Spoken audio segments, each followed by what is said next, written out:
আসসালামু আলাইকুম সবাইকে। Tenda wifi admin panel password কিভাবে পরিবর্তন করবেন তা এই ভিডিওতে দেখানো হবে, তাই ভিডিওটি না টেনে শুরু থেকে শেষ পর্যন্ত দেখবেন। চলুন শুরু করা যাক আজকের ভিডিও। প্রথমে আপনাদের ফোন থেকে যে কোনো একটা ব্রাউজার ওপেন করে নিতে হবে। আমি ক্রোম ব্রাউজারটি ওপেন করে নিলাম। ওপেন করে নেওয়ার পর সার্চ বারে ক্লিক করে 192.168.0.1 এই আইপি অ্যাড্রেসটা লিখে জাস্ট আপনারা সার্চ করে দেবেন। এরপর আপনাদের সামনে এই পেজটি চলে আসবে। এই পেজে আপনার অ্যাডমিন প্যানেলে সেট করা পাসওয়ার্ডটি বসিয়ে দেবেন। দেওয়ার পর লগ ইনে ক্লিক করে দিলে এই পেজটি চলে আসবে। এই পেজে আসার পর আপনারা ডান পাশে উপরের দিকে 3 লাইনের একটা বার দেখতে পারবেন।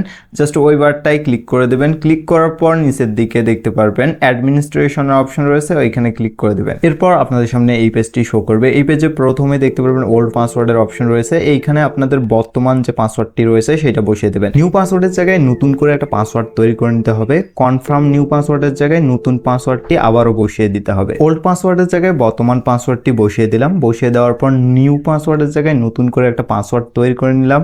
সেই পাসওয়ার্ডটা জাস্ট এইখান থেকে কপি করে নিতে হবে। কপি করে নেওয়ার পর কনফার্ম পাসওয়ার্ডের জায়গায় পেস্ট করে দিতে হবে।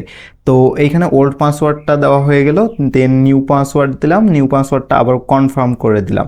দেওয়ার পর এখানে নিচের দিকে ওকেতে ক্লিক করে দিলে আপনাদের নতুন করে পাসওয়ার্ড সেট হয়ে যাবে।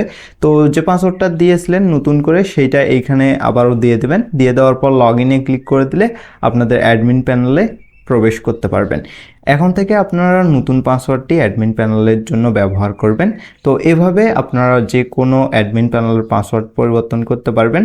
ভিডিওটি উপকার আসলে অবশ্যই লাইক করবেন, চ্যানেলটা সাবস্ক্রাইব করে আমাদের পাশে থাকবেন।